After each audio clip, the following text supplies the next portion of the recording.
Va ora in onda Auto da Fè, un mondo senza testa, una testa senza mondo, un mondo in testa. On est parti samedi dans une grosse voiture, faire tous ensemble un grand pique-nique dans la nature. En emportant des paniers, des bouteilles, des paquets et la radio. Jean-Pierre? Buongiorno a tutte le ascoltatrici e a tutti gli ascoltatori, da Giulio Cainarca, ben trovati all'appuntamento con il nostro Auto da Fè. Il primo appuntamento di questa settimana. Ho il piacere di avere con noi stamani Federico Liguori, che vedo già collegato in video. Buongiorno Federico, grazie per essere con noi. Buongiorno Giulio. Federico si occupa, tutti i link li trovate sul post, sulla pagina Facebook di Radio Libertà che introduce la nostra conversazione, i link YouTube principalmente, ma anche Instagram, TikTok e il Substack. E comunque tutto quanto lo trovate sintetizzato lì. Federico si occupa di questioni che hanno a che fare con l'amministrazione della giustizia in questo paese. Non so se posso esprimermi così, Federico, però il succo del direi tuo... che è una, ecco, il succo è una buona descrizione. Non voglio dire crime nemmeno queste cose qua, perché sono cose che ormai imperversano e sono anche definizioni che distorcono, secondo me. Tu ti occupi di giustizia, dell'amministrazione della giustizia e della ricerca della verità, che detta così può sembrare anche retorica, un po' magniloquente la cosa. In realtà è molto semplice. Io credo anche, per esempio, che da ultimo il caso di Garlasco susciti molto interesse, al di là di tutte le deviazioni morbose che ci sono sempre in questi casi, perché al fondo sono in gioco questi due valori elementari sui quali si basa anche la nostra convivenza civile, la fiducia nelle istituzioni e nella magistratura, che sono verità e giustizia. Allora, la giustizia non può esserci senza verità e viceversa, no? Molto spesso però purtroppo non accade. Noi ci siamo occupati, io in particolare mi sono occupato in questa trasmissione da tantissimi anni della vicenda della strage di Erba. Anche tu te ne sei occupato, Federico, in maniera encomiabile, perché scevra da qualsiasi pregiudizio, andando a cercare di vedere i fatti, che è quello che fai anche sul tuo canale YouTube. Il canale YouTube lo trovate facilmente, basta digitare Federico Liguori. Anche qui c'è il link sulla pagina Facebook della radio. Ecco, tra l'altro, oggi pomeriggio te c'hai un appuntamento interessante alle 18, perché a proposito del delitto di Garlasco parlerai dell'ombra del sistema Pavia. Le indagini Clean 1 e Clean 2, perché intorno alla vicenda di Garlasco lì c'è un grumo di interessi, di appetiti, anche di giro di soldi, di appalti e vicende politica, casinò e via dicendo. Abbiamo cercato anche noi di tratteggiare un po' il contesto all'interno del quale si è riaperta la vicenda di Garlasco. Ma non vorrei deviare dalla nostra conversazione, che invece è centrata sulla vicenda di Yara Gambirasio. Intanto, a beneficio di chi ci ascolta, dico brevissimamente che il nostro interlocutore, Federico Liguori, è nato e vive in provincia di Bologna, si è laureato al DAMS in cinematografia documentaria e sperimentale e ha fatto una tesi sul documentario di controinformazione, che è poi più o meno quello che stai facendo sul tuo canale YouTube. Interessato da sempre ai temi di cronaca nera e di giustizia, come dicevamo, hai anche realizzato, mi piace ricordarlo, il tuo primo documentario su un tema del quale si parla poco, la fibromialgia, una malattia invalidante che ancora non è riconosciuta dalla sanità e dallo Stato italiano e che però purtroppo colpisce non poche persone, con una pluralità di sintomi difficilmente riconducibili ad unum e per cui difficilmente curabile. Encomiabile, ne parleremo un'altra volta magari con qualche medico. Intanto hai pubblicato anche il libro inchiesta, e qui veniamo all'oggetto della nostra conversazione, Yara Gambirasio, un caso irrisolto, per Giraldi Editore. Anche di questo trovate i link sul post nella pagina Facebook della radio. Ho detto tutto inizialmente, partiamo subito perché un'ora è poca per una conversazione di questo tipo. Tu hai fatto un bellissimo documentario, anche questo è linkato nel nostro post, il documentario su Yara Gambirasio, 50 domande senza risposta, e se noi ci poniamo queste 50 domande e corriamo arriviamo già alle 11. Allora, intanto c'è questo da segnalare, no Federico? Domande senza risposta nonostante una sentenza definitiva, che è la stessa cosa che si può dire per esempio per la strage di Erba. Questo è il punto di partenza della tua ricostruzione. Anzi, tu fai notare che a proposito di ricostruzione, in questo caso, per il caso del delitto di Yara Gambirasio, tredicenne di Brembate Sopra, che scompare il 26 novembre 2010, viene ritrovata il 26 febbraio 2011, a 13 anni al momento della sua morte. Ecco, per questa vicenda non c'è stata nessuna ricostruzione del delitto. Questa cosa sembra incredibile, ma è vera, no, Federico? Sì, innanzitutto ti ringrazio per l'invito e saluto tutti gli ascoltatori. Come hai detto, io credo che il caso di Iara, tu giustamente hai citato Garlasco e Erba e io li cito sempre perché secondo me sono un po' una triade della vergogna, venuta fra l'altro in Lombardia in un arco di tempo molto breve. Credo però che il caso di Iara sia forse il più assurdo perché per l'appunto c'è una totale assenza di ricostruzione. Cioè, se noi leggiamo la sentenza di condanna nei confronti di Massimo Bossetti, quella di primo grado della Corte di Assise di Bergamo, leggiamo che il giudice, praticamente i giudici rinunciano a ricostruire questa vicenda e dicono esplicitamente che la dinamica resta per la maggior parte oscura, testuali parole, e non si sa come Iara e il suo assassino si siano incontrati, come lui l'abbia sequestrata, quale sia l'ordine delle ferite, quale sia l'orario della morte, quale sia l'arma, non si sa nulla, è scritto nella sentenza che però ha condannato Massimo Bossetti all'ergastolo. Questo perché in questa vicenda ci si è, come dire, inginocchiati completamente a la prova del DNA che è sicuramente un elemento importante, ma che andrebbe contestualizzato. Invece il caso di Iara è un caso di, come dire, quasi dogma. Un DNA che è molto problematico, no? Dove appunto il DNA viene assunto un po' come dogma in questo caso. Problematico perché è incompleto, esatto. Problematico per come è stato trovato, in assenza di alcun, perché non c'era ancora identificato il presunto autore dell'omicidio, quindi non c'era l'avvocato difensore, non c'era nessuno, e per lungo tempo questo DNA si è detto che era perfino scomparso e non era vero. Insomma, è un DNA problematico, mettiamola così. Io mi ricordo che il dottor Marzio Capra, che aveva fatto le prime indagini per conto anche della difesa di Massimo Bossetti, ma aveva fatto un paragone molto chiaro quando l'avevamo sentito all'epoca. Aveva detto: questo DNA è come se io trovassi la carta di identità di Federico Liguori con la foto di Giorgia Meloni sopra. È un documento valido secondo voi? Chiaramente no, e si riferiva alle due componenti essenziali del DNA. A tutt'oggi non mi pare che sia stato spiegato questa anomalia, no? No, non è stato spiegato, tant'è che io ricordo un articolo di Giangavino Sulas, compianto Giangavino Sulas che seguì Ecco, questa vicenda. permettimi Federico, poi ti lascio subito la parola, Certo. ma apro una piccolissima parentesi. Anche noi sentimmo a suo tempo Giangavino Sulas, che è un cronista di razza, dal quale dovrebbero andare a scuola anche post mortem un sacco di giornalisti, perché lui era veramente un cronista in gamba e aveva avanzato su questa vicenda di Chiara Gambirasi una serie di punti di domanda e tracciato una serie di piste che io ho il fondato sospetto che torneranno di stretta attualità, perché aveva individuato un elemento essenziale, trascurato da tutti, ma non dai cani molecolari, il cantiere del centro commerciale di Mappello, che nessuno poi indagò veramente. Lì c'erano andati a finire i cani molecolari che erano stati usati per capire dove potesse essere stata portata la povera Iara. È stato trascurato, in fretta e furia è stato edificato sopra il centro commerciale, non si è saputo più nulla, però quella era una delle piste e tante altre cose aveva messo all'attenzione Giangavino Sulas, comprese certi interessi di criminali locali.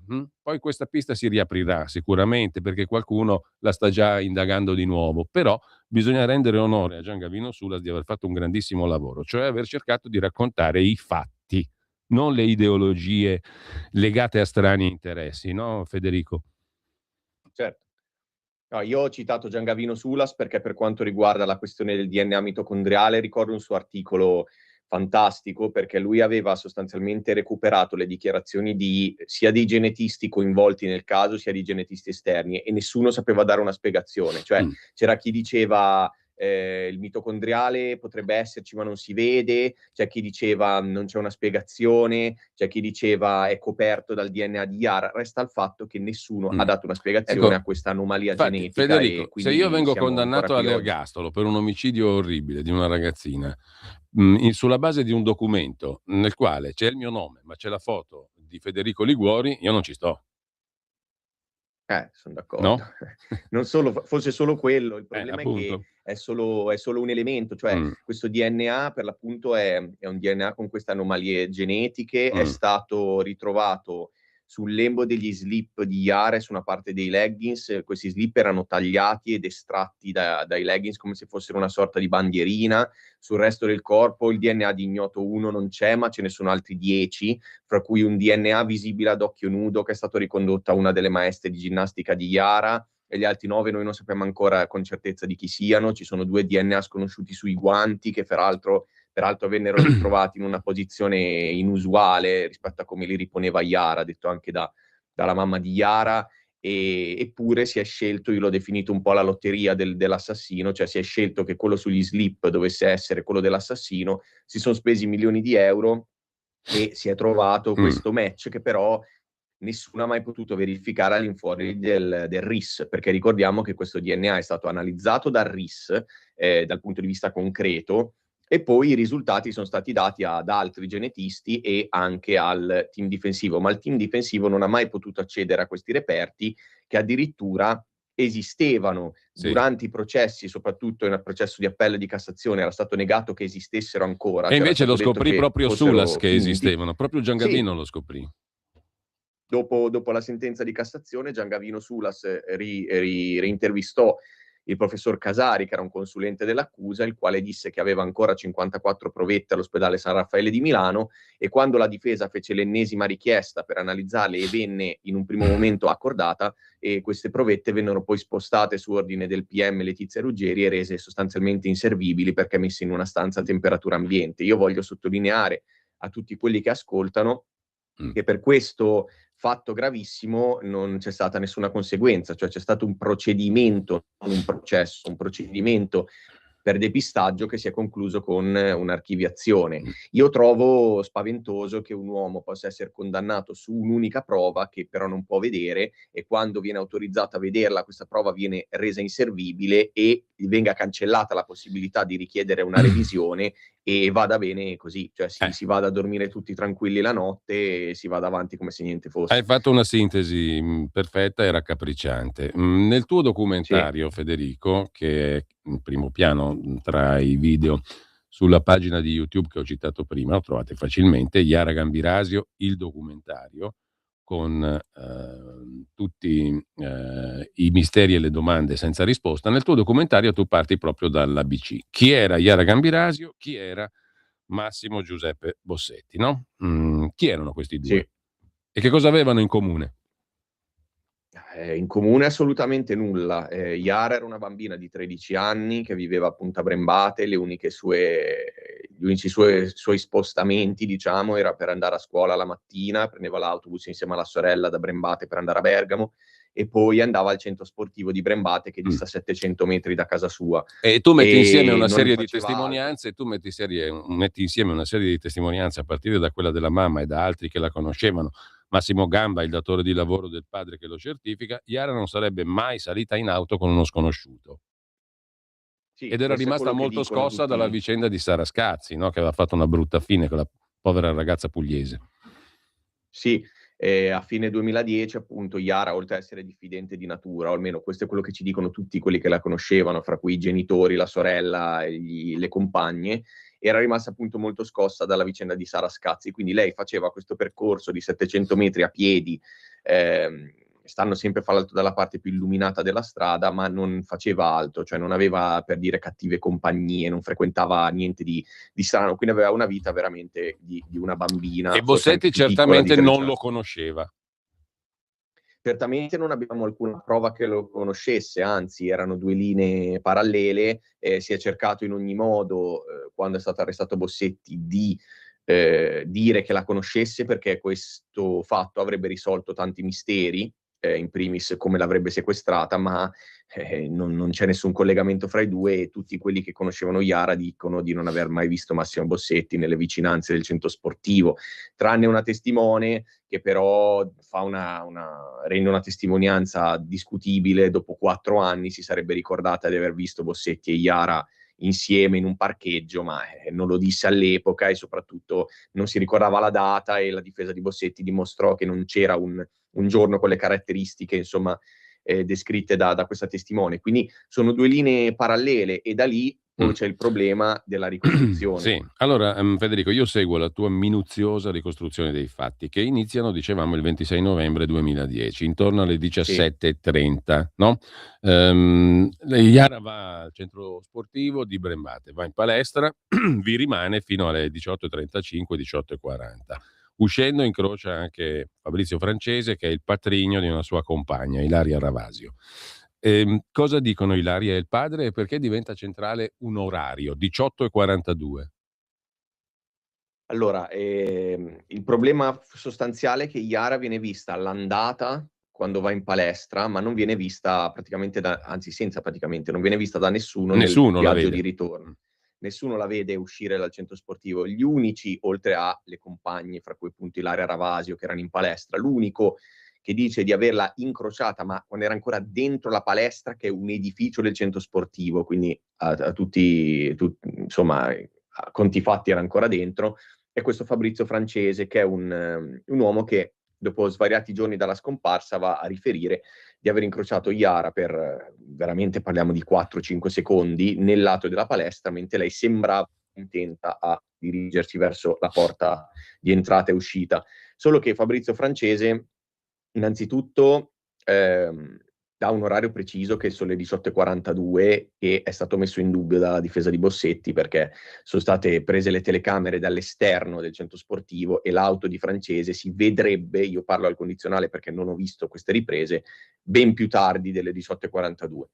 Ma anche volendo considerare la testimonianza di Francese e della figlia, della figliastra Ilaria Ravasio, che dice che Iara si era allontanata dall'interno della palestra alle 18:40, quindi quadrerebbe il tutto, nessuno la vede fuori. E io vi posso assicurare che c'è un lungo percorso dentro il centro sportivo che passa accanto alle piscine, passa accanto al parcheggio, c'è un'edicola, c'è via Morlotti, nessuno la vede passare e nessuno tantomeno la vede essere sequestrata da un autocarro, come vorrebbe l'accusa. Ecco, tra l'altro tu sottolinei come, secondo l'accusa, lei è stata rapita in via Morlotti. Quella via lì è molto trafficata ed è piena anche di persone che vanno e vengono a piedi, con un parcheggio super trafficato, no? Sì, è una via di 150 metri, completamente costeggiata da condomini, innanzitutto, e ci sono dei parcheggi, come si dice, a spina di pesce, insomma, quelli che si fanno a S, che addirittura quella sera stessa, e lo sappiamo per via di alcuni testimoni, erano utilizzati dalle auto di scuola guida per fare le prove di parcheggio. Peraltro, io l'anno scorso mi sono recato a fare una ricostruzione con una troupe e abbiamo rincontrato, dopo 14 anni, le stesse auto della scuola guida. Era una strada trafficatissima e negli atti ho recuperato alcuni testimoni che affermano di essere stati lì proprio nei minuti in cui Iara sarebbe Tu passata citi e almeno non 4 l'hanno vista. verbali, citi almeno 4 verbali Sì, di ma sono di testimoni, più. no? Poi ne ho trovati altri. Sì. Tutte persone che erano lì e non hanno visto nessun passaggio di Iara, non hanno mai visto Iara, non hanno visto nulla Sì, non hanno che visto abbia a che fare Iara con un e rapimento. certo, non hanno visto Iara, che era anche nota in paese perché era la figlia di Fulvio Gambirasio, che è una personalità che già prima dei fatti era molto noto, perché era una di quelle persone che un po' conosce tutti, questo è sempre negli atti, nelle Ecco. SIT. E quindi non si capisce come avrebbe fatto a passare di lì. Fra l'altro questi testimoni si ricordano altri dettagli, quindi non sono testimoni distratti o smemorati, ma sarebbe passata di lì e sarebbe stata sequestrata da un autocarro da muratore in una strada di 150 metri, cioè è una cosa francamente insostenibile, e questi testimoni ovviamente facevano parte di una lista di testimoni tagliati dal processo, quindi i giudici non li hanno sentiti. Allora, solo Enrico Tironi l'ha vista, un ragazzo che abitava lì, no? Però questo qui mi somiglia molto al Muschitta del caso Garlasco. Vede delle cose precise, le racconta, poi ritratta tutto, no? Mi sono sbagliato, mi sono confuso, eccetera, eccetera. Che figura è quella di Tironi, Federico? Sì, la figura di Tironi secondo me è diversa da quella di Marco Muschitta, nel senso che Enrico Tironi, a 2 giorni dalla scomparsa di Iara, non va a denunciare quello che ha visto agli inquirenti, ma va dai giornalisti. Ci sono i giornalisti di Chi l'ha visto, su via Rampinelli, che è la via adiacente appunto a via Morlotti, dove abitava Iara. Lui va da questi giornalisti e dice: ma sì, io l'ho vista perché è una mia vicina di casa, la conosco bene, era in compagnia di 2 loschi figuri che potevano essere stranieri, e qui sulla strada. Lei però sembrava tranquilla, tant'è che rideva. Ho visto, lui descrive addirittura l'abbigliamento sotto il giubbotto, ricordiamoci che era una sera di novembre con temperature bassissime, e lui viene convocato d'urgenza dai carabinieri, che probabilmente possiamo immaginare, anche comprensibile, si saranno arrabbiati perché lui non era andato a riferire nulla. Lui conferma queste dichiarazioni, anche se già in quel momento dice delle cose diverse rispetto a quello che aveva detto ai giornalisti, e poi, e qua c'è il collegamento con Muschitta, effettivamente dice no, mi sono inventato tutto, non è vero niente, e se ne va e viene denunciato per procurato allarme e falso ideologico. Il problema è che poi Tironi viene molto molto molto pressato, a differenza di altri testimoni che hanno mentito spudoratamente, ma questo è un altro discorso, e cambia versione un sacco di volte. Addirittura alla fine emerge che lui non era neanche passato da quella via, perché per tornare a casa sua in via Sorte, anzi no, in via Ravasio, si poteva fare un'altra strada, e quindi lui alla fine si rimangia tutto. Dico molto in breve che però Tironi descrive un'auto che sarebbe stata vicino a questo avvistamento, una Citroen rossa con un'ammaccatura e le 4 frecce, e gli inquirenti rintracciano effettivamente il proprietario di un'auto simile, seppure il modello sia diverso, Sì. con un'ammaccatura molto simile, e quest'uomo, di cui non farò il nome, era stato condannato a 15 anni di carcere per l'omicidio di una prostituta ad Almine, là vicino. Non si sa perché fosse già libero nel 2010, abitava a Stezzano, che comunque è sempre lì nelle vicinanze, e però poi non ci sono elementi su quest'uomo, cioè non c'è nessuna prova che fosse a Brembate. Certo, Sì. rimane sinistro questo dettaglio. Allora, c'è un punto chiave che tu sottolinei nella tua ricostruzione su YouTube, sul tuo canale. Yara va in palestra per portare uno stereo, no? Lo sapevano la Sì. sorella, la mamma e ovviamente le compagne dopo che Yara arriva. Nessun altro poteva sapere che lei doveva andare in palestra lì, perché non era lì per fare allenamenti. E nemmeno lo poteva sapere, Sì. ovviamente, il Bossetti. Quindi Bossetti avrebbe preso lei al volo per caso, senza essere visto da nessuno, su una via trafficata le cui caratteristiche hai descritto prima? Beh, questo è secondo me il più grande mistero, nel senso che per l'appunto Yara si recò lì per caso per dare questo stereo, che fra l'altro era stato, fra virgolette, richiesto dalle maestre, ma alla sorella Cheba, che però quel giorno lì era in un'altra palestra, e quindi tutte le compagne e le maestre dicono noi non aspettavamo Yara, cioè è arrivata improvvisamente e è stata lì un po'. Io ti posso rispondere con quello che dice il giudice Fischetti della sentenza di appello, cioè lui dice che Bossetti sarebbe stato richiamato dall'uscita delle atlete generiche, quindi non Yara, e quindi si sarebbe messo a bighellonare intorno al testuali parole, usa Senza questi essere termini, visto da nessuno? bighellonare. Mh. Certo, senza essere visto da nessuno, e evidentemente riuscendo a convincere una ragazzina iper diffidente, spaventata dal caso Scazzi, a salire sul suo autocarro arrugginito e a rimanere tranquilla per 20 minuti mentre lui guidava in direzione opposta a casa di Yara, perché poi Yara viene detto che arriva viva e vegeta al campo dove verrà ritrovata, Sì. tant'è che ci doveva camminare, per cui io invito chiunque stia ascoltando a immaginarsi una ricostruzione simile. Altro punto che tu sottolinei, il fratello di Yara, il fratellino, aveva parlato di un Sì. presunto stalker di Yara, cioè un uomo che la seguiva proprio in via Morlotti. Secondo gli inquirenti è Bossetti perché gli somiglia dalla descrizione fatta dal fratello e che Yara ha fatto al fratello, che poi il fratello ha fatto. Tuttavia, quest'uomo è descritto dal fratellino di Yara come un cicciottello che stazionava al centro sportivo. E viene detto che siccome il fratello di Yara è un minore, può essere impreciso al punto tale da descrivere una persona completamente diversa da Bossetti. Quindi è Bossetti anche se non gli somiglia per niente, perché la testimonianza è quella di un minorenne, giusto? Sì, questo è un fatto pressoché sconosciuto, credo, alla maggior parte delle persone che conoscono il caso. Avvenne appunto quasi 2 anni dopo la scomparsa di Yara. Nathan Gambirasio disse sia una psicologa sia agli inquirenti che appunto Yara gli avrebbe fatto queste confidenze di essere stata importunata da questo tizio che l'aveva insomma maltrattata, l'aveva infastidita in via Morlotti. Il problema è che la descrizione è completamente diversa, perché quest'uomo viene descritto come un uomo coi capelli scuri, Bossetti è biondo. Nathan non fa alcun accenno agli occhi azzurri, che sono la prima cosa che si nota di Massimo Bossetti, e lo descrive come tarchiato, cicciottello, che Bossetti non è mai stato. In più aggiunge di averlo lui stesso, Nathan, di aver visto quest'uomo alla chiesa di Brembate di Sopra, che Bossetti non ha mai frequentato, e vi posso assicurare che non l'ha mai frequentato, perché l'ho chiesto ai familiari di Massimo Bossetti e non sono mai andati in quella chiesa. Eppure il GIP usa questo racconto per giustificare l'arresto di Bossetti come se fosse una prova a suo carico, omettendo i particolari che riconducono a qualcun altro che non sia Bossetti. Cioè Nathan parla di pizzetto e auto grigia e viene preso quello, ma il fatto che fosse tarchiato alto viene detto ma Nathan può essersi sbagliato nel descrivere. Ora io chiedo se questa non è malafede, possiamo dirlo. Ecco, poi c'è un'altra questione che tu affronti, ti chiedo di chiarirla anche a noi, ovvero lo scambio di messaggi tra Yara e l'amica Martina Dolci. Che cosa ci racconta questa storia?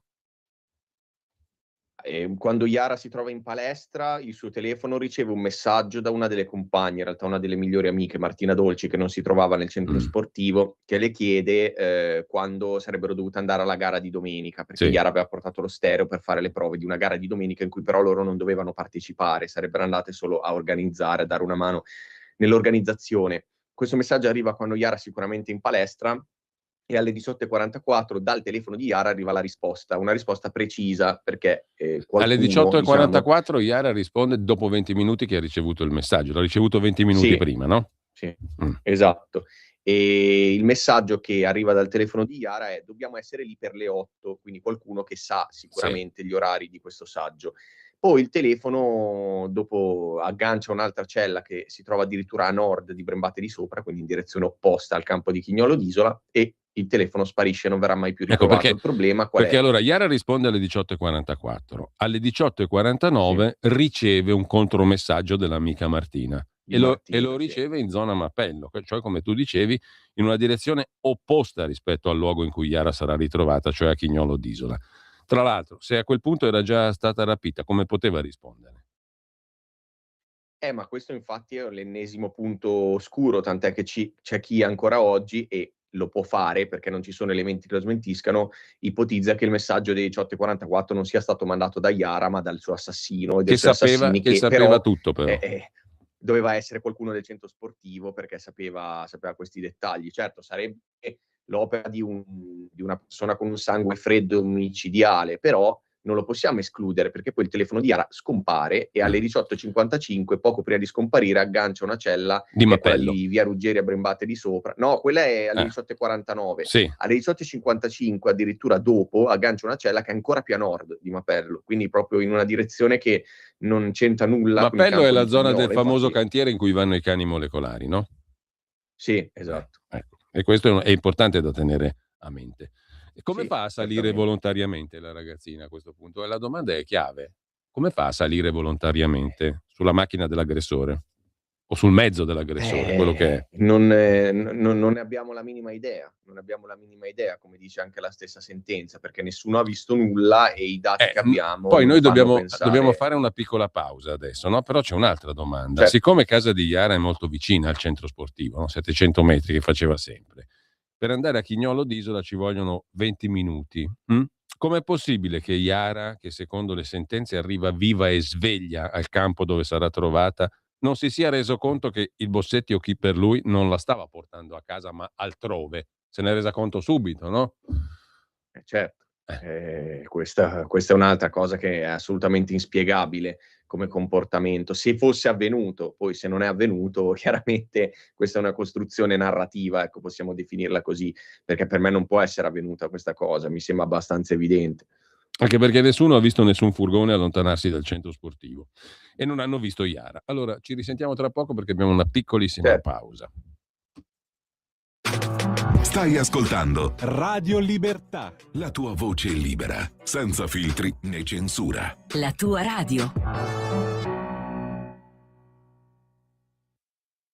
Lo amiamo perché ci offre sempre le cose più buone e naturali. Linea Alberto Acerbis. Se qualcuno Natale, ciao amici e ciao a tutti, buona mattina, buon pomeriggio, sono Alberto Acerbis. Se qualcuno a Natale dice porco cane, sì, la Letizia non ne abbiamo già, siamo già quasi verso la fine, ve lo dico perché insomma permettetemi, dopo 35 anni che sono nel mondo dell'olio con qualche migliaio di famiglie, noi sono numero chiuso. Letizia 59 euro, ve ne ho parlato, una confezione bellissima, ma però io devo fare il regalo al Sordo Tour, perché il Sordo Tour voglio qualcosa di straordinario. Allora fai una bella cosa, chiedi informazioni per quanto riguarda la confezione che si chiama dono.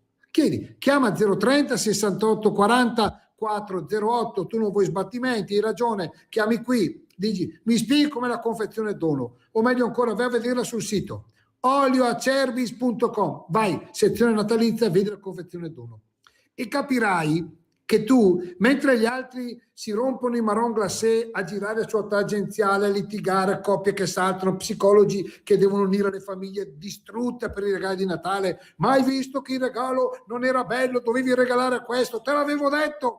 Fai una bella cosa, relax 030 68 40 408 oppure tramite il nostro sito olioacerbis.com, vedi tutto, già che sei lì magari buttaci dentro qualcosa tipo 3 bottiglie di olio, 6, quello che vuoi. Ciao, alla prossima, vi voglio bene. Stai ascoltando Radio Libertà, la tua voce libera, senza filtri né censure, la tua radio. Rieccoci in onda con Federico Liguori, andate a cercare il suo canale su YouTube, troverete anche gli altri link che trovate anche sul post della pagina Facebook di Radio Libertà che annuncia questa conversazione. Allora, tu sostieni nel tuo documentario, che invito chi ci segue a guardarsi per intero, perché non c'è un minuto di pausa, ci sono 50 domande senza risposta, ma soprattutto fatti uno dopo l'altro. Allora, la ricostruzione processuale, Federico, su questa questione del cellulare di Iara, tu dici non sta in piedi. Com'è possibile che il cellulare di Iara alle 18.55, 11 minuti teoricamente dopo il rapimento, abbia agganciato una cella telefonica a nord di Brembate in direzione del tutto opposta rispetto a quella in cui verrà ritrovato il corpo? A questa domanda nessuno ha risposto, no? Tantomeno le carte. No, non c'è nessuna risposta, perché ricordiamo che secondo la verità processuale Iara è stata portata subito in quel campo. C'è di peggio, perché nella sentenza di appello di Brescia il rapimento viene spostato proprio alle 18.55. Cioè Iara... Quindi lei rimane uscita... 10 minuti lì, da quando esce dalla palestra, senza andare a casa, che è lì a 2 passi. Sì. Esatto, fra l'altro non si capisce a fare che cosa, visto che era anche brutto tempo e le aveva promesso alla madre di tornare a casa ed era notoriamente una ragazzina piuttosto precisa. E io dico che secondo me la sentenza sposta il rapimento in avanti per togliersi questo problema, ecco.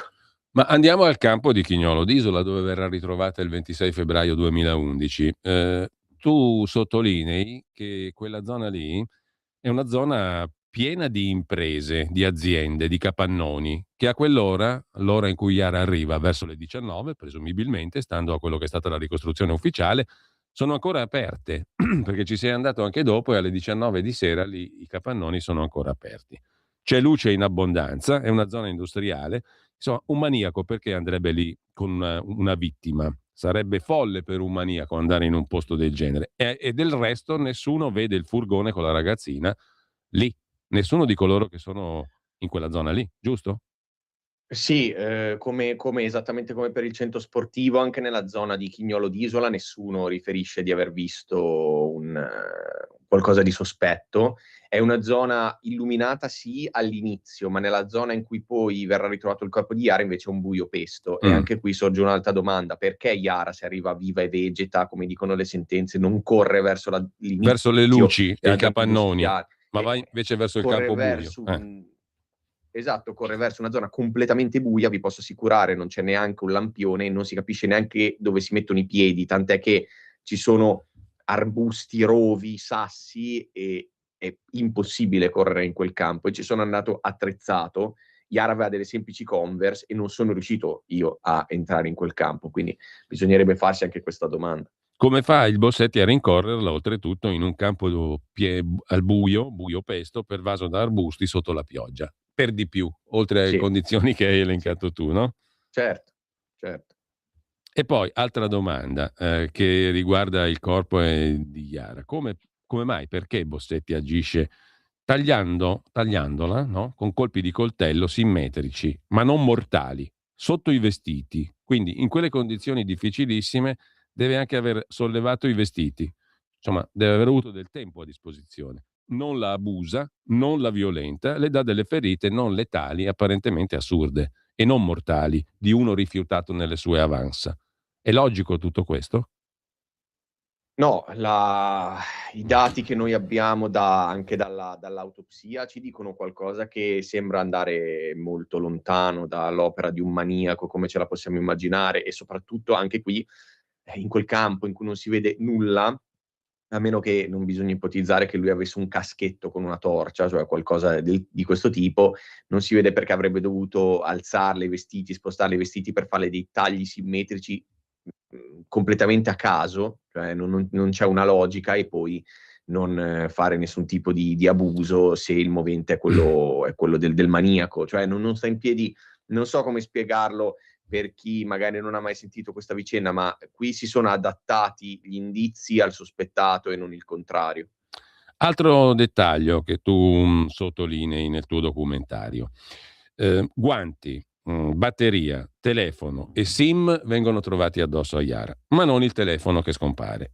E allora perché uno come Bossetti, l'aggressore, avrebbe dovuto prendere il cellulare di Yara, aprirlo, togliere la batteria, la SIM, metterle nella tasca del giubbotto di Yara e portarsi via il cellulare al buio, pesto, sotto la pioggia, tra gli arbusti di cui sopra? Sta in piedi? Sì, questo no, questo è un altro dettaglio. Non solo c'è la SIM e la batteria, ma non il telefono, non solo ci sono i guanti ripiegati, Ecco, anche questo è un come se dettaglio, non... è un dettaglio importante Sì. sui guanti, no? Cosa hai ricostruito, Federico? Che i guanti trovati in tasca, nel giubbotto di Yara, erano ripiegati diversamente da come li riponeva lei, perché lei, e viene detto dalla mamma Maura, faceva una palla, cioè li riaggomitolava uno dentro l'altro. Invece i guanti vengono ritrovati piegati in modo più usuale, e su questi guanti ci sono 2 DNA sconosciuti, uno di una donna, uno di un uomo, che ancora oggi noi non sappiamo a chi appartengano. La domanda è se è opera di un maniaco, che sia Bossetti o meno, perché avrebbe dovuto fare tutte queste cose in quel campo, No, dovendo poi scappare via. operare sul telefono in quel Sì, modo, cioè esatto. estrarre la batteria, la SIM e lasciargliela lì, e operare sui guanti, sfilarglieli e rimetterli in tasca. Per quale motivo? Sì, oppure se non glieli ha sfilati e lei E le sono li caduti. aveva persi, Li perché prende, li farlo? ripiega e glieli mette in tasca. Sì, esatto, ma è la Ma non scena del lascia, ritrovamento ma non fa... lascia alcuna traccia genetica. Attenzione, perché sui guanti non c'è Se è traccia del Bossetti Bossetti, no. no? No, se è Bossetti no, Mm. l'ha lasciato tracce altre persone, ma tutta la scena del ritrovamento fa pensare a una persona rivestita e lasciata lì apposta per qualche motivo, non una cosa, diciamo, improvvisata, fatta in una sera sotto la pioggia. Altro flash, procediamo per flash, poi chi ci segue potrà, ripeto, guardarsi con calma il tuo documentario sul tuo canale YouTube. Tu sottolinei un'altra cosa, il DNA di Ignoto 1 viene trovato, che poi verrà identificato col Bossetti con tutti i limiti di cui sopra, trovato sugli slip tagliati e parte dei leggings a contatto degli slip, ma questi slip erano tagliati e lasciati sul corpo in una maniera particolare, molto strana, no? Come una specie di bandierina rosa, tu dici, come ad attirare l'attenzione proprio lì. Sì, è sicuramente una cosa suggestiva. Nel documentario, pur con tutte le censure, per ovvi motivi, lo faccio vedere il corpo di Yara. Cioè, la prima cosa che si vede guardando quel corpo son quegli slip rosa, tagliati con questo lembo che fuoriesce appunto come se fosse una linguetta o una bandierina. E proprio lì, e sulla parte di leggings a contatto, si trova il DNA, cosiddetto DNA di Ignoto 1. Ora, io invito chiunque a pensare di essere un maniaco che fa questa cosa in fretta e furia e deve scappare via e taglia questi slip, fra l'altro non si capisce perché è un taglio che non ha alcuna utilità, e li lascia in quella posizione assurda, fra l'altro esposta alle intemperie. Eppure il DNA poi verrà definito un DNA freschissimo, di una qualità incredibile, non si capisce come. A proposito di DNA, dicevamo niente sul telefono maneggiato, sulla SIM e la batteria, niente sui guanti maneggiati, non c'è nemmeno un capello di Bossetti, però abbiamo peli e capelli, altri indizi di sconosciuti. Qui c'è solo un sacco di sconosciuti su questa scena del crimine e sul corpo della povera Yara. Abbiamo peli e capelli di sconosciuti, così come DNA di sconosciuti sui guanti e altre tracce di DNA. Come la mettiamo? Sì, ci sono appunto i 2 DNA sui guanti, definiti uomo 1 e donna 1, e poi ci sono 7 fra peli e capelli di persone che non sono né Yara né Bossetti, né i parenti o i familiari di Yara, né persone diciamo immediatamente riconducibili alla vita di Yara. Fra l'altro 2 di questi peli e capelli potrebbero essere o della stessa persona o di 2 persone diciamo con la stessa madre, quindi imparentate per via matrilineare, e noi non sappiamo di chi siano perché non li hanno mai trovati, né evidentemente ritenevano importante fare una cosa del genere, in un caso che si basa sul DNA però. Altro punto, Federico, tu dici che non tornano nemmeno i tempi della ricostruzione dell'aggressione di Bossetti a Yara, perché se Bossetti arriva a casa sua prima delle 20, i tempi non tornano, corretto? Sì, perché se si parte dalle 18:45 circa, ci vogliono 20 minuti, diciamo che arriviamo alle 19:05, 19:10 al campo di Chignolo, e noi non sappiamo con certezza quando Bossetti è tornato a casa, perché la moglie e i figli 3 anni e mezzo dopo, quando lui viene arrestato, non se lo ricordano, però parlano sempre, dicono fra le 7 e le 7 e mezza al massimo, e quindi lui sarebbe arrivato, loro sarebbero arrivati alle 19:10 al campo, e lui per tornare dal campo a Mapello, a Piana di Mapello dove abitava, ci vogliono altri 20 minuti, cioè a meno che questo omicidio non sia avvenuto in 5 minuti, ma tanto l'abbiamo visto con Garlasco, queste cose si possono piegare in qualsiasi modo e non tornano i tempi. Se aggiungiamo poi un altro dato dell'accusa, che di fronte al centro sportivo alle 19:48 viene rivisto un cassonato simile a quello di Bossetti da una telecamera, tant'è che viene inserito in ricostruzione, cioè vuol dire che Bossetti sarebbe addirittura ripassato di fronte al centro sportivo che è da tutt'altra parte prima di tornare a casa. Del tutto Mi sembra evidente che non irrazionale, quadri. diciamo, no? Sarebbe del tutto Sì, irrazionale la cosa. non sta assolutamente in piedi. Altro punto ignorato dalle sentenze, lo citavo prima, ma tu lo evidenzi in maniera chiara nel tuo documentario, la pista dei cani molecolari o da man trailing, quelli che si usano per scoprire le tracce della persona scomparsa. 3 giorni dopo la scomparsa, i cani vanno senza alcuna esitazione verso il cantiere del centro commerciale di Mapello, che è in direzione opposta al tragitto di Yara per andare a casa e per andare verso il campo di Chignolo, dove verrà ritrovata. La sentenza però ignora completamente questo aspetto. Come si fa a bypassare una cosa del genere? Questo me lo chiedo anch'io, anche perché tre cani da man trailing, tra cui Joker, che era considerato uno dei più affidabili, appunto fecero un percorso da una porta secondaria che Yara non utilizzava mai, e arrivarono in questo cantiere, dove poi si recarono in uno sgabuzzino. C'è da dire che gli inquirenti attenzionarono quel cantiere e addirittura scrissero in un fascicolo che secondo le risultanze in quel cantiere doveva essere successo qualcosa di grave, e molti di coloro che frequentavano quel cantiere come operai avevano, tramite le intercettazioni, si era capito che si erano accordati per dare una versione di comodo. E quelli Tant'è che venne sono poi i arrestato testimoni che hanno mentito di cui parlavi prima? No, io mi riferivo a persone del centro sportivo che hanno E allora sicuramente mentito, ma poi ne questo è stato parliamo dopo. appurato. Poi ne parliamo dopo dei testimoni che hanno mentito. Però ci sono 2 testimoni, signor Verderame e Fumagalli, che raccontano alcune cose, che parlano di un furgone non aperto, cassonato come quello di Bossetti, ma chiuso, che sta dalle parti del centro, che vedono dalle parti del centro commerciale, anzi un furgone tutto chiuso, a grande velocità, nella zona del cantiere del centro commerciale dove sono andati i cani, intorno alle 18:55, dice il testimone. E il Fumagalli aggiunge un'altra cosa interessante. Poco prima delle 19 esce di casa, non distante dal cantiere di Mapello del centro commerciale dove vanno i cani molecolari, e sente poi, 3 giorni dopo, e sente un urlo fortissimo. Vede anche lui un furgone chiaro che si muove a grande velocità. L'urlo è quello di una ragazzina, un urlo agghiacciante, dice il testimone, che indica un furgone ben preciso, anche lui chiuso e senza cassone.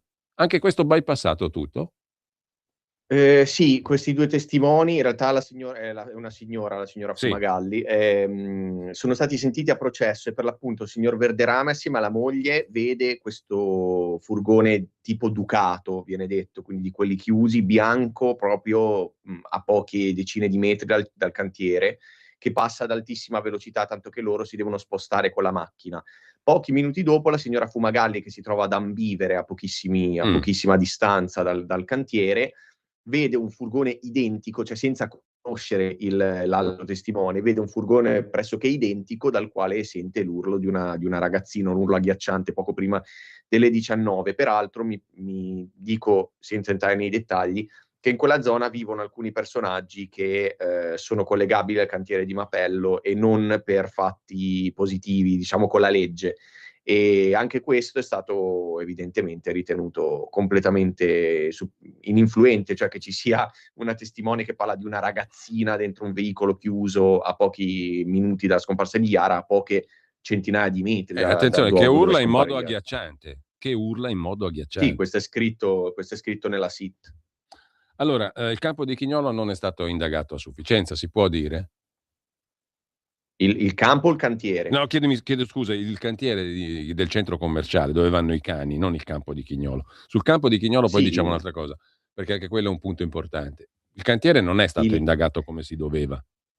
il cantiere è stato attenzionato per un periodo, tanto che è stato addirittura arrestato un operaio, Mohamed Fikri, sulla base Sì. di una telefonata tradotta male, cioè anche questo si potrebbero fare una serie di considerazioni, ma il fatto assurdo è, e questo è sempre tutto negli atti, perché bisogna parlare sulla base degli atti, che il 25 febbraio del 2011 un archeologo di nome Dominic Salsarola venne incaricato di fare dei nuovi accertamenti in quel cantiere. Disse che dovevano essere demolite alcune strutture e il giorno dopo Yara venne trovata nel campo di Chignolo, dove già erano passate le squadre di ricerca, e da quel momento il cantiere è completamente scomparso dagli approfondimenti degli inquirenti, quindi anche questa è una cosa che fa venire un po' un brivido lungo la schiena, mettiamola così. Federico, il campo di Chignolo, invece quello del ritrovamento del corpo di Yara, tu ricordi che lì, un mese e 10 giorni prima del ritrovamento di Yara, avvenne un altro omicidio, quello di Eddie Castiglio, il cui corpo fu trovato immediatamente. I volontari che cercarono peraltro Yara furono moltissimi, passavano da quel campo, no? Moltissime persone passavano coi cani, andavano a fare jogging e la protezione civile moltissime volte ha sorvolato il campo. Il corpo della Castiglio viene trovato subito. Quello di Yara, se fosse stato lì da subito, sarebbe presumibilmente stato visto subito, per logica, giusto? Sì, Eddie Castillo era un ragazzo appunto dominicano che frequentava la discoteca Sabbie Mobili, che si trova a poche centinaia di metri da dove è stata trovata Yara, e venne ucciso, massacrato di botte, e venne trovato il giorno dopo. Sicuramente era in una zona più visibile, però stiamo parlando di 200-300 metri da dove venne trovata Yara.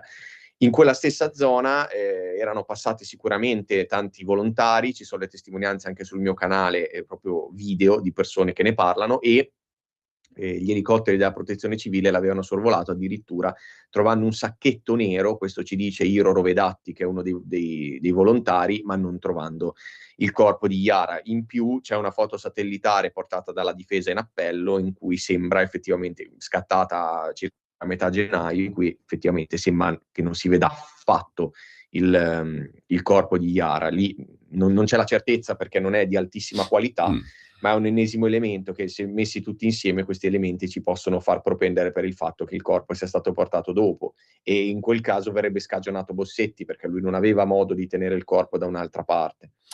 Il giardiniere Consonni cosa dice? Bisogna andare proprio di corsa perché abbiamo meno di 10 minuti, Federico. Certo. Cosa dice il giardiniere Consonni? Di Il giardiniere Annibale un'azienda che Consonni, confina col campo di Chignolo, no? sì, l'azienda Rosa si chiama, e lui era il giardiniere appunto di questa azienda che si trova a 50 metri dal punto in cui è stata trovata Yara. Viene sentito a processo e lui dice che camminava in quel campo perché andava a verificare i nidi dei fagiani, aveva anche la brutta abitudine di fumare le sigarette dentro quel campo, e lui dice assolutamente di non aver mai né visto il corpo di Yara né sentito l'odore, ma addirittura di aver trovato carcasse di animali non troppo distanti da lì, per cui questo è addirittura stato sentito a processo. E la posizione del corpo di Yara, tu sottolinei anche, lascia pensare che sia stata buttata lì dopo essere stata presa per piedi e braccia.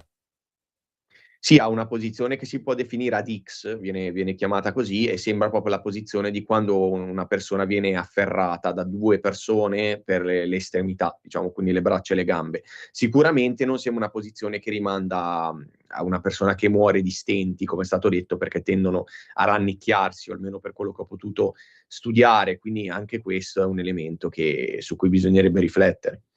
E poi sul corpo di Yara e dentro le ferite, tu documenti, vengono trovate fibre di colori vari, particelle, filamenti. Yara però di colori anche precisi, come il rosso.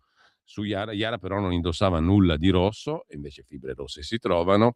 Questo lascia presumere che sia stata avvolta o coperta da un manto multicolore, certamente con fibre rosse, dopo la sua morte. Ma la sentenza spiega il tutto con la contaminazione tramite coltello sporco di calce avvolto in coperta multicolore di Bossetti. I filamenti però sono in tutte le ferite. Se io uso il coltello dopo la prima ferita si pulisce.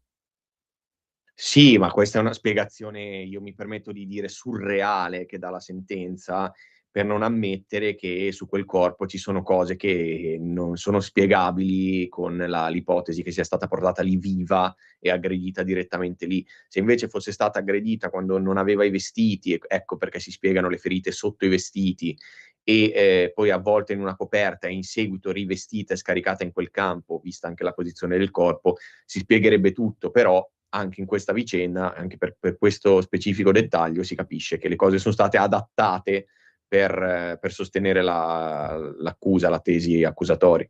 Poi ci sono i 9 DNA di ignoti che restano lì come una sorta di immagine. Ma immaginiamoci cosa vogliono dire. Per me è una cosa di un eclatante unico. 9 DNA di persone ignote vengono messi da parte. Sì, soprattutto in un caso che si basa sul DNA, Appunto. perché è una Attenzione, cosa sconcertante. DNA di ignoto 1 che tu ricordi, la dottoressa Paola Asili della Polizia Scientifica dice che è di qualità eccelsa. Non è facile da trovare se non tramite un tampone salivare addirittura, quindi di qualità incredibilmente alta, copioso. Il DNA su quel lembo di slip è di una qualità mai vista, nonostante 3 mesi di pioggia e sia stato all'aperto. Poi però durante i processi verrà detto l'esatto contrario dalla procura, che il materiale era pochissimo e scarsissimo. È tantissimo fino a che si cerca di far confessare Bossetti, che non confesserà mai, e poi diventa scarsissimo. È un po' come la macchiolina sul battitacco dell'auto di Olindo Romano per la strage di Erba. Qualità eccelsa, qualità pessima, in realtà non l'ha mai vista. In quel caso addirittura non l'ha mai vista proprio nessuno, perché non c'è. È curiosa anche sta storia, no? Sì, è un fatto secondo me sconcertante di questa vicenda, perché la cosiddetta prova regina presenta tante di quelle criticità che io pensare che sia stata la base per un ergastolo mi fa dormire sonni poco tranquilli. Però è vero questo, cioè è la stessa polizia scientifica che dice: noi non abbiamo mai visto un DNA del genere se non in un tampone salivare, eppure dovrebbe essere quello dell'assassino che ha agito 3 mesi prima e l'avrebbe lasciato in un campo in cui ha piovuto, c'è stata la neve. Non è spiegabile, non è spiegabile se non chiudendo gli occhi e facendo finta di niente. Una traccia visibile a occhio nudo sul giubbotto di Iara però c'è. Di chi è? La traccia ricondotta dal RIS a una delle insegnanti di Iara, Silvia Brena, che è uno di quei testimoni che non dico che abbia mentito, ma ci sono delle circostanze, secondo me, che andrebbero chiarite, perché Silvia Brena fornisce una ricostruzione dei fatti di quella sera Non che ricordo, non è in ricordo, parte non smentita. ricordo, non ricordo, non ricordo, non ricordo. Sì, questo a processo, però durante le SIT dà una serie di orari e di spostamenti che non combaciano con quello che viene detto dalle altre insegnanti, e soprattutto c'è un fatto incredibile, che lei e il fratello hanno avuto uno scambio di SMS alle 18:35 di quella sera, e noi non sappiamo cosa si siano detti perché entrambi hanno cancellato solo quegli SMS, e bisognerebbe chiedersi anche in questo caso perché, e perché nessuno li abbia cercati questi SMS. Altro punto, un'altra cosa empirica che tu metti in luce. Bossetti per 4 anni vive tranquillamente, non cambia nemmeno il furgone con il quale ha compiuto il suo delitto. Nel 2012 sua mamma è chiamata dagli inquirenti per il test del DNA Guerinoni, Bossetti sarà arrestato 2 anni dopo e lui ne sta tranquillo e sereno per 2 anni. Sì, oltre a questo bisognerebbe anche chiedersi, ma si aprirebbe naturalmente tutto un altro discorso, il perché Bossetti non sia stato chiamato come tutti gli altri per il test del DNA, visto che era un muratore, si sospettava di qualcuno che avesse a che fare con l'edilizia, e avevano chiamato la madre, avevano chiamato il cognato, e questa è una cosa poco nota. Bossetti sembra quasi che gli girino intorno, addirittura arrivano a interrogare, a sentire a SIT praticamente le sue vicine di casa, cioè persone che stavano a 50-100 metri da casa sua, e però non non lo chiamano, hanno il filmato dell'autocarro che gira come dicono loro, ma non pensano mai di chiamarlo. Ce l'hanno dal 2011, dal febbraio 2011, il filmato del furgone cassonato, no? Sì, esattamente. Eppure non lo chiamano, non chiamano mai i muratori quando dovrebbero partire da lì, visto che loro stessi dicono che è un filmato così sospetto. Tu citi anche una cosa che raramente ho sentito, no? La testimonianza di alcune vicine di casa di Bossetti. Ci sono alcune SIT, cioè sommarie informazioni testimoniali, deposizioni di madre e figlia sentite a Piana di Mapello. La bambina, in particolare Elena, cosa dice? No, quelle sono due testimonianze diverse. Le vicine di casa di Bossetti Ho fatto un po' di sono quelle che ho casino, ma lo citato poco districhi fa. tu. Ho fatto un po' di caos, ma lo districhi tu. No, le vicine di casa, cioè molto vicine a casa Bossetti, sono quelle che ho citato poco fa, che vengono sentite, eppure gli inquirenti non identificano Bossetti. La testimone Elena è una ragazzina che racconta che il 25 novembre, quindi il giorno prima della scomparsa di Yara, è stata seguita proprio a Brembate, a pochissime centinaia di metri dal centro sportivo, da un autocarro cassonato come quello di Bossetti. Addirittura questa bambina viene sentita dal pubblico ministero. Quindi è un altro elemento che fa pensare che avrebbero potuto identificare Bossetti molto, molto prima del 2014 e bisognerebbe capire il perché non lo abbiano fatto. C'è anche un'altra domandona che tu poni, no? Perché il signor Bossetti continua insistentemente a chiedere la perizia sul DNA di Ignoto 1 se è lui il colpevole? È una domanda basica questa. Sì, questa è una domanda, diciamo, di comportamento, potremmo dire, non è una prova, però è una domanda da porsi. Cioè, lui l'ha sempre chiesto, gli è sempre stato negato, addirittura con motivazioni che sono variate nel corso del tempo, e ora hanno reso inservibile il DNA pur di non fare questa perizia. Cioè, se lui è l'assassino, qualche domanda bisognerebbe porsela, perché chieda una prova che potrebbe inchiodarlo definitivamente. Io non so rispondere a questo, però mi piacerebbe che qualcuno rispondesse.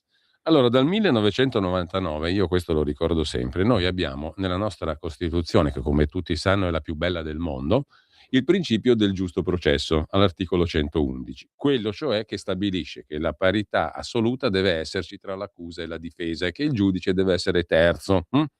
Quindi, alla luce di questo nobilissimo principio, come mai in primo grado la perizia sul DNA si poteva fare, nei gradi successivi no, perché si era detto che i reperti erano esauriti, ma il Giangavino Sulas, che abbiamo ricordato, lo dimostra e ormai tutti sanno che non era così, non era vero.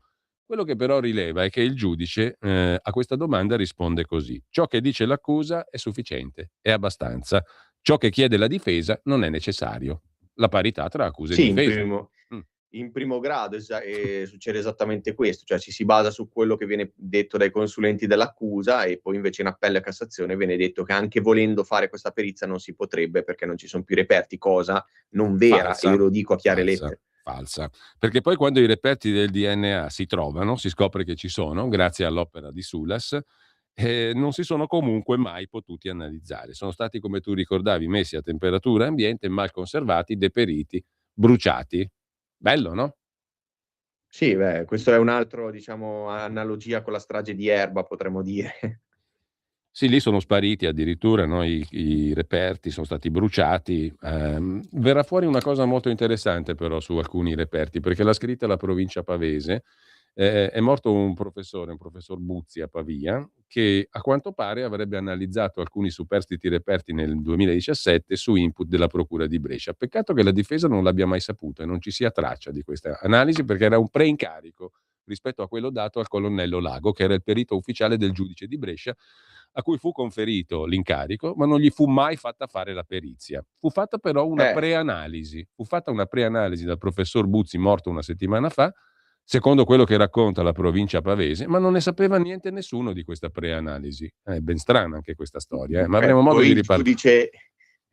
Il giudice di Brescia di questa vicenda è lo stesso giudice che ha condannato Bossetti in appello, l'ho fatto notare più di una volta. E questo l'ha fatto notare anche il dottor Tarfusser, il magistrato in pensione ormai, il dottor Cuno Tarfusser. Allora, Federico, noi abbiamo fatto una lunga corsa in quest'ora, io sono stato anche piuttosto impreciso in più punti, però per fortuna che è difficile star dietro. Il documentario l'hai fatto tu, è disponibile per chi ci ha seguito sul tuo canale di YouTube, Federico Liguori, lo trovate facilmente. Ci fai un'anticipazione proprio da tweet di stasera alle 18? Di che cosa ti occupi?